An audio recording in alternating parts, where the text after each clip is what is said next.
Hi, welcome to the Kabili YouTube channel, and for today's tutorial, I will be teaching you on how to turn on and off the tech languages on iPhone X. But first, kindly subscribe to this channel and don't forget to hit the subscribe button and the bell to notify you for the new updates. And let's start!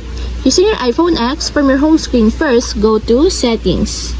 Then in the settings, scroll down and find the accessibility and then tap. Then in the accessibility, go to vision section and then tap the spoken content. Then in this part, in the spoken content, scroll down again and then go to this section and then find the tech languages. And as you will see, there's a switch button located on the side of it. Then all you have to do is just tap it to enable until it becomes green. And if you want to disable or turn off, just tap again the switch button just like this. And that's it, we have successfully turned on and off the tech languages on iPhone X.